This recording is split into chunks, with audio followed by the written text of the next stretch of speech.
चाहे वर्चुअल तौर पर भी आपके साथ मुझे जुड़ना पड़े।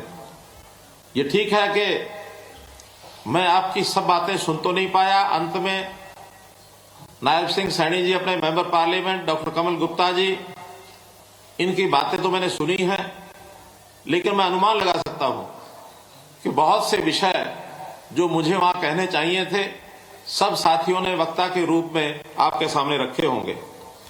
मेरे साथी शहरी स्थानीय निकाय मंत्री डॉक्टर कमल गुप्ता जी, माननीय सांसद श्री नायब सिंह सैनी जी, हमारे विधायक श्री भव्य बिश्नोई जी, डिप्टी स्पीकर साहब श्री रणवीर गंगवा जी, और उत्तर प्रदेश से पधारे हुए मेरे वहां के मंत्री श्री जसवंत सैनी जी, श्री हरि सिंह सैनी जी, श्रीमती पूर्व सांसद श्रीमती कैलाश सैनी जी, पूर्व विधायक श्री पवन सैनी जी, पूर्व मंत्री हमारे कैप्टन अभिमन्यु जी, सैनी सभा के अध्यक्ष श्री ओम प्रकाश सैनी जी, मेयर हिसार के हमारे श्री गौतम सरदाना जी, अन्य सभी उपस्थित भाइयों बहनों, सबसे पहले तो आज के इस अवसर पर मैं महाराजा सूरसेन जयंती के इस भव्य समारोह में आप सबके साथ मिलकर के बातचीत करते हुए बहुत ही खुशी का अनुभव कर रहा हूं। और महाराजा सूरसेन सैनी के आप लोग सब लोग वंशज, उनकी याद में वैसे तो हर साल कार्यक्रम करते हैं, और मुझे याद है कि 1920 के कार्यक्रम में कुरुक्षेत्र में भी जो पहला राज्य स्तरीय कार्यक्रम था, उसमें मैं उपस्थित हुआ था। आज इस कार्यक्रम में मैं दूसरी बार आ रहा हूं। मेरी अपेक्षा रहेगी कि आप हर वर्ष हरियाणा के किसी न किसी कोने में राज्य स्तरीय कार्यक्रम अवश्य करें, ऐसा मेरा मानना है। जहां तक महाराजा सूरसेन जी का जो इतिहास हमने पढ़ा है, बहुत ही प्राक्रमिक और बहुत ही वेदों के ज्ञाता, प्रतापी, न्यायप्रिय, एक धर्मात्मा, इस प्रकार के प्रजापालक वो राजा थे। और राज्य में उनके समय पूर्ण समाजवाद था। उत्पादन के साधन समस्त समाज की भलाई में काम आते थे, इस प्रकार की, और उनको राज करने की जो पद्धति प्रक्रिया थी वो उस समय हमने की। राजा सूरसेन सैनी जी, इनका जो क्षेत्र है मथुरा का इलाका है, और उस मथुरा के क्षेत्र के अंदर आज भी उनकी मान्यता जिस प्रकार से बताई जाती है, बहुत ऐतिहासिक तौर पर उनको लोग वहां याद करते हैं। वहां पर उन्हीं के नाम पर सौर सैनी भाषा, और उन्हीं से आगे चल करके ये जो सूरसैनी वंश है, जिसके हम सब सैनी समाज के नाते वंशज हैं, ये वहां शुरू हुआ। सूरसैनी जाति की जो प्रशंसा है, न केवल इतिहास में बलती है, बल्कि महाभारत के में भी सूरसैनियों का ये यश जो है ये गाया जाता है। हमारा जो इतिहास है बहुत गौरवशाली है, और उसके अधीन हम जितना भी काम करते रहे हैं, हमें ऋग्वेद में श्रेणी नामक वीर जाति का जो वर्णन मिलता है, उसी वंश में चलकर महाराजा सूरसैनी ने सूरसैनी गण की यह स्थापना की थी।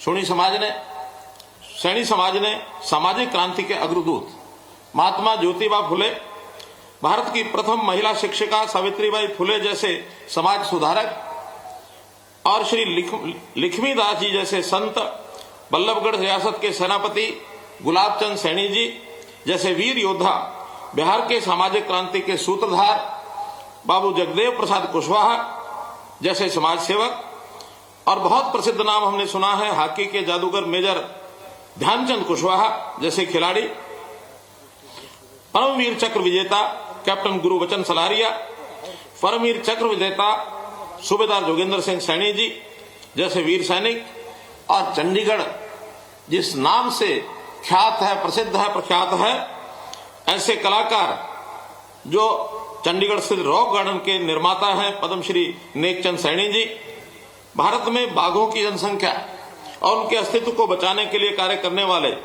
पद्मश्री कैलाश चंद सांखला जी जैसे वन्य प्राणी संरक्षक, ऐसे अनेक महापुरुष अपने समाज में ऐसे हुए हैं। हमें अपने इन जो महापुरुषों का, वीरों का, इनकी जब जीवनी पढ़ते हैं तो वास्तव में माथा ऊंचा होता है, गौरव से हम अपने सीने को चौड़ा करते हैं। स्वतंत्रता आंदोलन में भी सैनी समाज का बहुत बड़ा योगदान रहा है।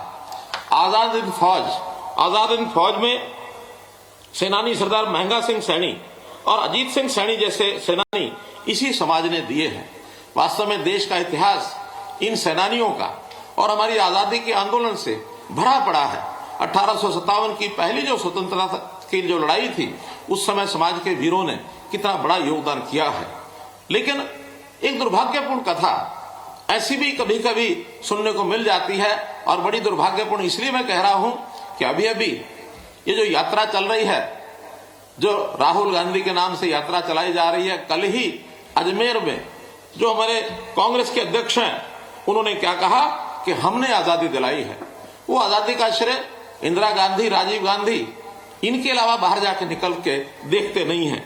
ये जो अनगिनत क्रांतिकारियों का मां भारती के बलिदान के लिए जो काम किया है, वास्तव में इस प्रकार का खेदजनक बयान कभी देना नहीं चाहिए। देश की आजादी में बहुत बड़े क्रांतिकारियों का, वीरों का जो योगदान रहा है, हम सबको इतिहास के साथ खिलवाड़ नहीं करना चाहिए। हमको सबको याद रखना चाहिए, सबके प्रति आदर का भाव ऐसा ही हमको लेकर के चलना चाहिए। वास्तव में सैनी समाज ये हमारा बहादुर समाज है। समाज की सत्य और अहिंसा की महान परंपराएं हैं। पूर्वजों ने दया, धर्म और त्याग के ऊंचे आदर्श ये ऐसे काम किए हैं। समाज की एक बड़ी आबादी महाभारत से पहले भी खेतीबाड़ी का काम करती रही है। वास्तव में राजा कुरु ने जब कुरुक्षेत्र में हल चला करके खेती का काम शुरू किया था, उस समय भी बड़ी संख्या में सैनी समाज उस क्षेत्र के अंदर पहले से खेतीबाड़ी का काम ये करता रहा है।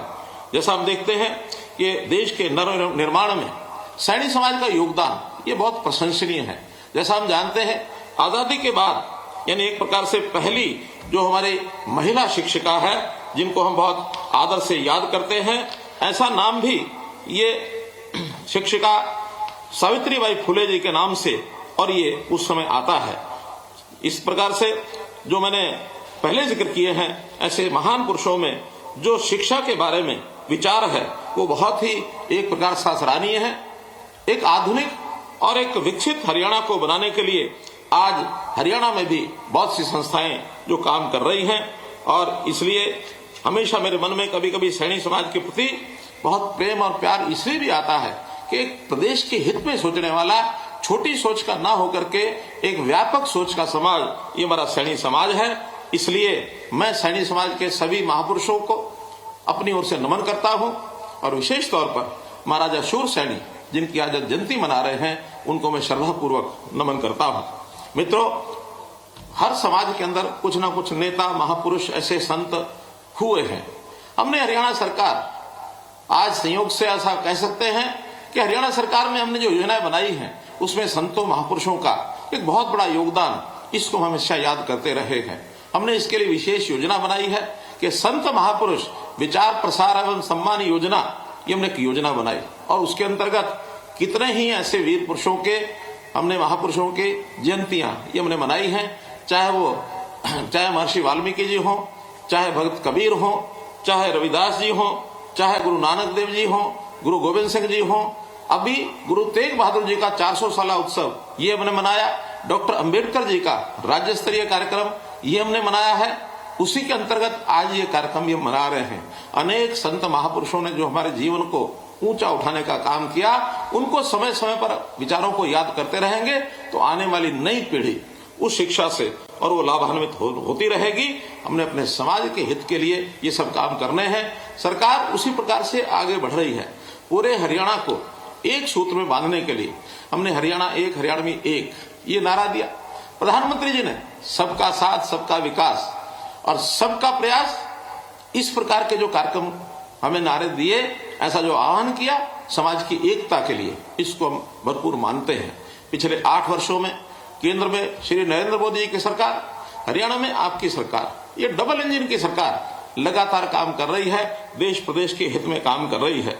हमने कुल मिला के समाज के हित में शिक्षा की योजनाएं, स्वास्थ्य की योजनाएं, सुरक्षा की योजनाएं, स्वावलंबन की योजनाएं, स्वाभिमान बनाए रखने के लिए बहुत सी योजनाएं, ऐसे सारे प्रदेश, सब प्रदेशों में, अपने हरियाणा प्रदेश में, देश भर में ये सब चलाई है।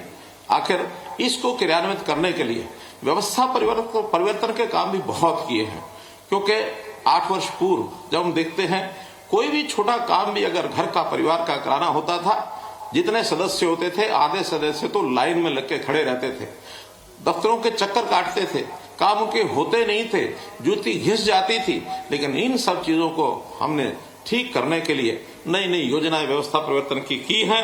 चाहे वो केंद्र सरकार में हमने हर परिवार की चिंता की है, हर परिवार के अंदर, गरीब परिवार के अंदर रसोई घर में गैस मिले, नल से जल हर रसोई में पहुंच जाए, हर घर में बल्ब जले, कहीं कोई अंधेरा कहीं न रहे, आवास सभी गरीब परिवारों को ये मिलना चाहिए, हर व्यक्ति का बैंक में अकाउंट हो। यानी कितने क्रांतिकारी कदम किए हैं जो जब दुनिया के लोग देखते हैं कि भारत जिस गति से आगे बढ़ रहा है और समाज में ईज ऑफ लिविंग का जो एक पैमाना तय किया गया है, लोग दिन प्रतिदिन अपने जीवनचर्या को यानी सरल कर रहे हैं, आसान हो रहे हैं। हमारे यहाँ का हैप्पीनेस इंडेक्स ये बढ़ रहा है, लोग सामान्यतः आनंदित रहें, खुश रहें, इस प्रकार की और हमारी कार्य पद्धति करने का काम हम कर रहे हैं। हमने ई गवर्नेंस इसको चालू किया ताकि लोगों को भागदौड़ न करनी पड़े। आपकी कोई छोटी बड़ी तकलीफ है, सरकार से कोई काम है, घर बैठे आप अपनी बात को सरकार के किसी भी कार्यालय में, ऑफिस में पहुंचा सकते हैं। घर बैठे आपका काम सुविधाजनक हो जाएगा, आपको समाचार मिलेगा। परिवार पालन करना ये परिवार के मुखिया का दायित्व होता है। मुखिया अगर इस ऊहापोह में लगा रहेगा तो समाज को सुखी हम नहीं कह सकते। दीनदयाल जी ने हमको कहा था कि एक सुखी समाज की कल्पना क्या करेंगे, तो सुखी समाज वही होता है जहां समाज में खड़े हुए सब लोगों में अगर किसी को अंतिम श्रेणी का व्यक्ति कहा जाए तो अंतिम श्रेणी के व्यक्ति को भी हर प्रकार की सुख सुविधा मिले। अंत्योदय के भाव से सरकारों के लिए काम करने का एक संदेश, इन्होंने सिद्धांत एक उन्होंने दिया था, जिसके ऊपर हमारी सब सरकारें चल रही हैं। हरियाणा में विशेष तौर पर हमने बहुत बड़ी बड़ी इसकी योजनाएं बनाई हैं। हमने परिवार पहचान पत्र, इसके अंतर्गत सब परिवारों को उसका डाटा इकट्ठा किया है ताकि कोई व्यक्ति अगर उसकी आवश्यकता है उसको आना न पड़े। हमारे पास डाटा है, हम सरकारी सेवाएं गरीब के हित के लिए उसके घर में जाकर के दें, उसकी आवश्यकता के हिसाब से, और हम उसका यानी समस्या का हल करें। डिमांड के हिसाब से नहीं करें। डिमांड तो बहुत लोग कर पाते हैं, बहुत लोग अपनी बात को आगे बढ़ा भी नहीं पाते हैं, उनके पास इतनी योग्यता क्षमता भी नहीं होती, वो अपने घर बैठे मायूस बैठे रहते हैं। लेकिन हम घर घर जा करके और ऐसी सारी चीजों का और उनको लाभ पहुंचाएंगे, ये हमने तय किया है। नौकरियां, जो इस प्रदेश में नौकरियों का जो इतिहास, नौकरी बिकने का इतिहास, यानी लोग जो हैं कभी भी नौकरी प्राप्त करने के लिए नेताओं के चक्कर काटते थे, अधिकारियों से साठगांठ करते थे, पैसा खर्च करते थे। तो इस प्रकार की सब बीमारियों से हमने छूट दिलाई है कि योग्यता के आधार पर नौकरी मिलेगी। और योग्यता का पैमाना ये यही है कि हर व्यक्ति का टेस्ट में जो उसकी नंबरिंग है, उसका योग्यता है, उसका जो पैमाना है, उसके हिसाब से उसको नौकरी मिले, न कोई पर्ची न खर्ची। इस प्रकार से हमने काम किया। ट्रांसफर जो करते थे ये भी एक उद्योग बना हुआ था। कोई भी सरकारी नौकरी में चाहता है हर व्यक्ति कि मैं अपने घर के नजदीक आ जाऊं, पैसा खर्च करके और लोग स्पार्शियन लगा करके और ये ट्रांसफर कराते थे। हमने सब बंद कर दिया। ऑनलाइन ट्रांसफर पॉलिसी, उसकी सीनियोरिटी कितनी है, आयु कितनी है, उसके हिसाब से जो नजदीक से नजदीक स्थान पर वो जा सकता है उसको वहां पहुंचाया है। ऐसी सब बातें हमने केवल आईटी के कारण से, ई गवर्नेंस के कारण से करना वाले सिद्ध हो पाया है। घर बैठे किसी की समस्या है उसको सीएम विंडो में आप डाल दो। सीएम विंडो के माध्यम से 12 लाख लोगों को इस समय तक राहत मिल गई है। हर वर्ष 1-1.5 लाख लोग जो है उसमें बढ़ते हैं ताकि एक समस्या का हल घर बैठे उस व्यक्ति का हो जाए। ऐसे सीएम विंडो की योजना भी हमने दी है। हमने गरीब परिवारों के उनके एक एक व्यक्ति को रोजगार देने के लिए रोजगार मेले लगाए। अभी तक लगभग 800 मेले लग चुके हैं। 1.5 लाख परिवार उसमें आ चुके हैं। बहुत अभी बाकी हैं। 7 लाख ऐसे परिवार हैं जिनकी वार्षिक आय 1 लाख रुपया साल से भी कम है। हम उनको सबको बुलाएंगे और सबको आह्वान करेंगे कि कुछ ना कुछ काम करिए, कुछ अपनी आय बढ़ाएं। सबको हम 1,80,000 से ऊपर कैसे ले जा सकते हैं, ये हमारा टारगेट है। और 1,80,000 से ऊपर जाने का मतलब कि हर परिवार की कम से कम 15,000 रुपये महीना ये अगर आय होती है तो अपने घर का सामान्य काम काज वो कर सकता है। हाँ, कुछ विशेष काम ऐसे होते हैं जिसके अंदर उसके ऊपर भारी वजन पड़ता है, आर्थिक मकान बनाना है वो नहीं बना सकता है। प्रधानमंत्री आवास योजना के अंतर्गत योजना बनाई, हमने लाखों मकान उसमें दिए हैं। अभी और लोगों का भी हम और सर्वे कर रहे हैं। उस सर्वे में जिनके अपने मकान नहीं हैं, अलग से एक प्रदेश की योजना बनाएंगे, मुख्यमंत्री आवास योजना, जिसके अंतर्गत वो सारे लाभ जितने दिए जा सकते हैं आसानी से मकान व्यक्ति को मिल जाए, हर सिर के ऊपर उसकी छत हो जाए, ये योजना हम बना रहे हैं।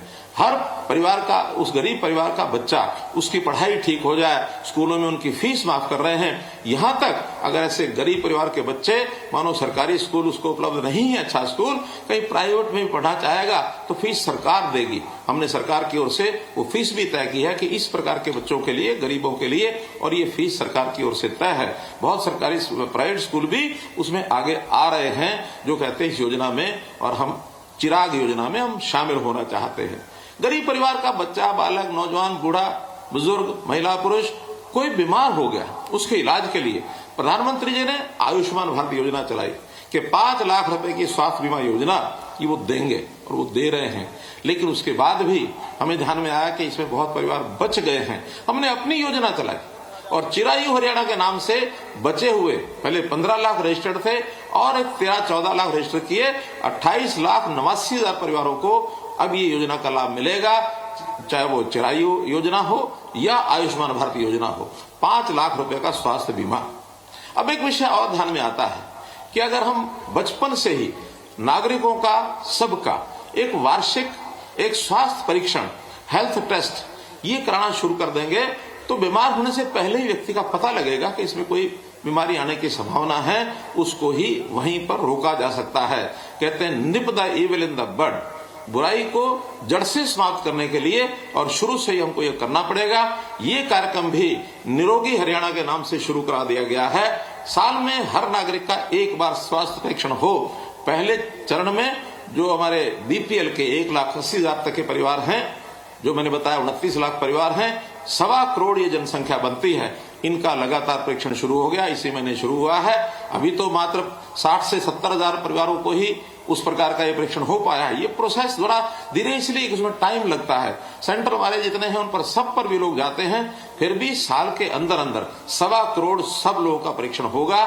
जो स्वस्थ आदमी हैं उनका भी परीक्षण इसके अंदर जरूर होगा। तो इस प्रकार हमने बहुत से ऐसे काम किए, गिनाने के लिए बहुत गिनाए जा सकते हैं, लेकिन चूंकि आप सुबह 11 बजे से बैठे हैं और मैं देख रहा हूं लगभग 2:45 बज गए हैं, और इतने लंबे समय की जनसभा शायद ही कभी मैंने पिछले सालों में देखी हो। इतनी लंबी जनसभा के अंदर आप बैठे हैं, और आप लोगों को भी आखिर जब सभा के समाप्त होने के बाद आपका जो राशन है, आपका जो भोजन है, वो भी इंतजार कर रहा है आपकी, आप जाए और वो खाएं। तो इसलिए मैं संक्षेप में कुछ बातें ऐसी बताना चाह रहा हूं कि जिसके अंदर आपने, जैसे मानो हमने पिछड़ा वर्ग आयोग बनाया, पंचायती राज संस्थाओं में आरक्षण दिया, और बहुत अनेकों जगहों पर, चाहे शहरी निकाय के चुनाव हो चाहे ग्रामीण चुनाव हो, अनेकों जगह के ऊपर चेयरपर्सन, वाइस चेयरपर्सन, हमारे पंच, सरपंच, पार्षद बहुत ऐसे चुने गए हैं। उस आरक्षण का भी लाभ आपको हुआ है, इसका लाभ भी आपको जरूर मिला है।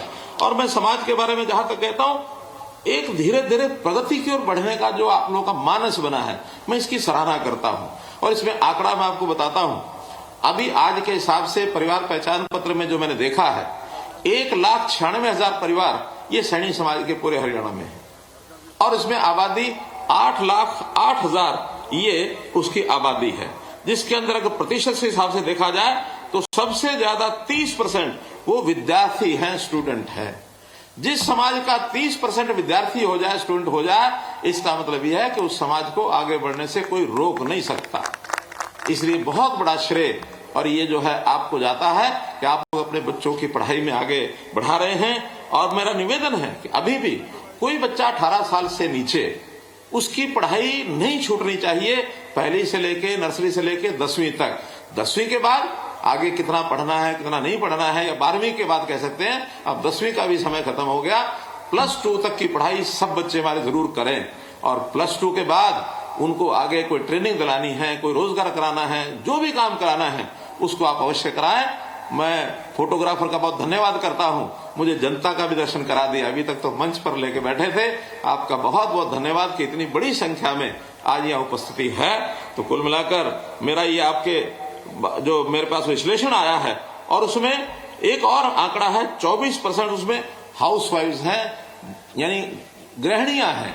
अब इनको सब प्रकार की सुविधा हम दे रहे हैं, इसमें भी एक रास्ता और आपके लिए खुला हुआ है, जो सेल्फ हेल्प ग्रुप्स हैं, ऐसे परिवारों की महिलाएं जो गृहिणियां हैं, उनको सबको सेल्फ हेल्प ग्रुप बना करके छोटे छोटे उद्योग ये लगाने चाहिए, ताकि उसमें हम पूरी सहायता दे रहे हैं, हम लाखों रुपए का ऋण देते हैं, बिना ब्याज के देते हैं, और उसको यानी सामान्य जो किस्तें हैं, थोड़ी राशि किस्तों में उसको वापस लेते हैं, और उसकी बिक्री की व्यवस्था ये भी बाजारों में हमने करनी शुरू कर दी है, कि जो ऐसी सेल्फ हेल्प ग्रुप की हमारी बहनें हैं, उनके बने हुए उत्पादन को हम प्राथमिकता से कैसे बिक्री कराएंगे, इसके लिए जगह जगह मेले लगने शुरू हुए हैं। इन मेलों को और हम बढ़ाएंगे, इसलिए बहुत बड़ा लाभ हो जाएगा।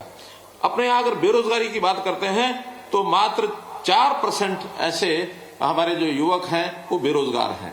इनसे मेरा निवेदन है कि स्किलिंग के काम में जाएं, क्योंकि सरकारी नौकरी योग्य व्यक्ति को मिलेगी, सबको नहीं मिल सकती। फिर उनको अगर स्किलिंग में जाते हैं, कुछ ना कुछ हुनर सीख करके अपना काम करें, कहीं प्राइवेट नौकरी करनी है वहां करें, या कोई ना कोई ऐसा छोटा मोटा उद्योग लगा करके जीवन यापन को आप आगे कर सकते हैं। लेकिन बहुत सामान्य है, 4% बहुत अच्छा एक जिसको कहना चाहिए हमारे समाज की स्थिति है। 6 से 7% बेरोजगारी तो बहुत देशों में, प्रदेशों में स्थिति तो रहती है। आपके समाज की केवल 4% है, बहुत अच्छी बात है। तो मेरा तो इतना ही कहना है कि हम इस अपने समाज को कैसे आगे बढ़ाएं।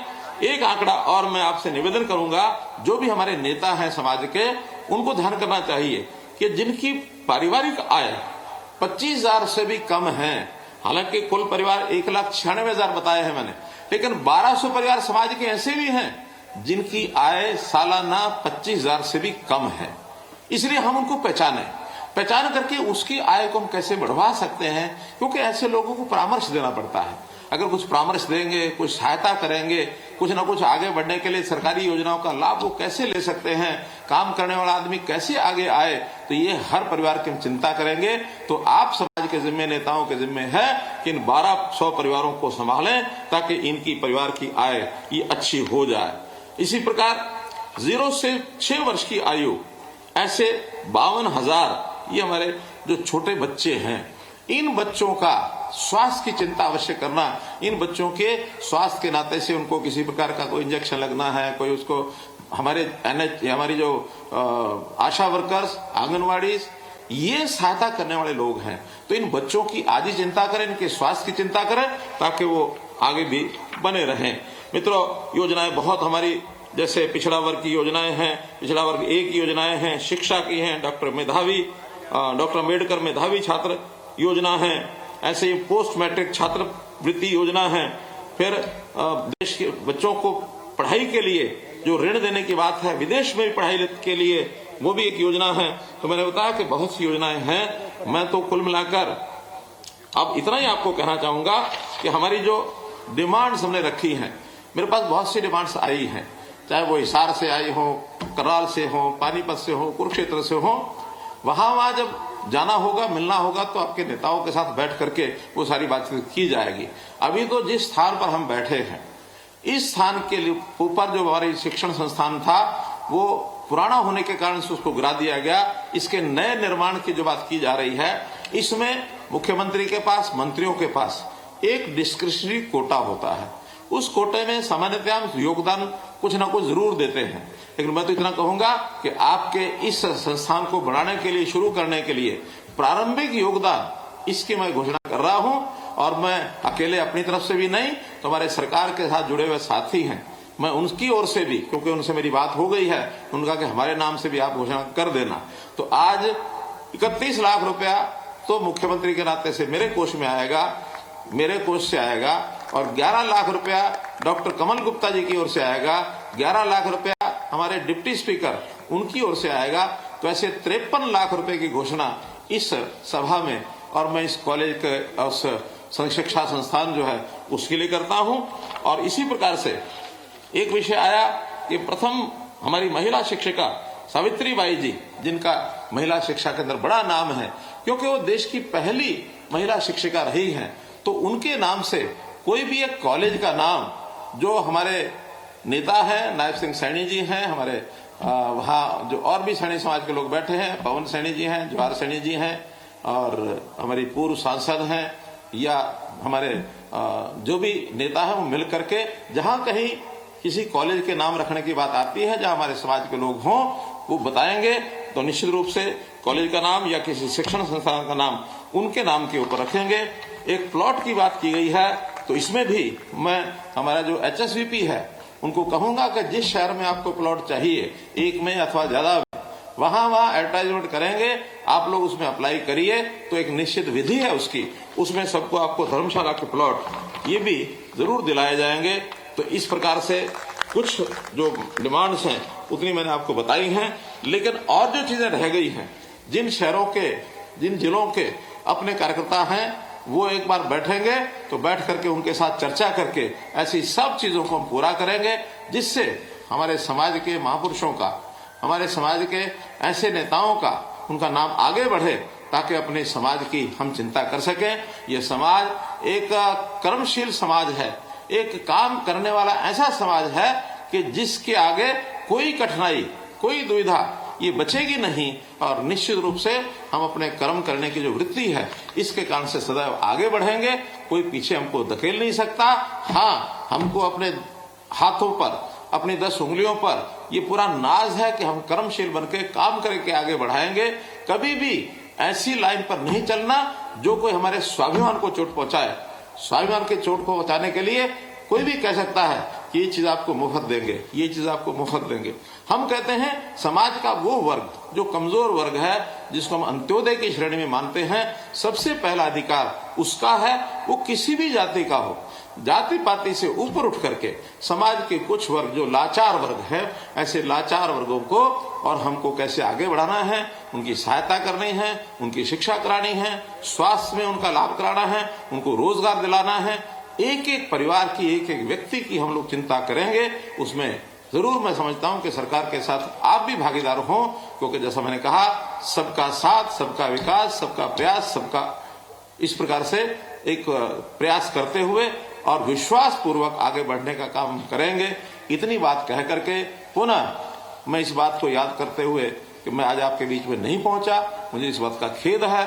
आशा मेरी स्थिति को आप समझेंगे और फिर कभी किसी अवसर पर प्रत्यक्ष आपसे मिलना होगा। बहुत बहुत धन्यवाद, बहुत बहुत आभार। माननीय मुख्यमंत्री जी ने अपनी सभी मांगे मानी है, इसलिए जोरदार तालियां बजा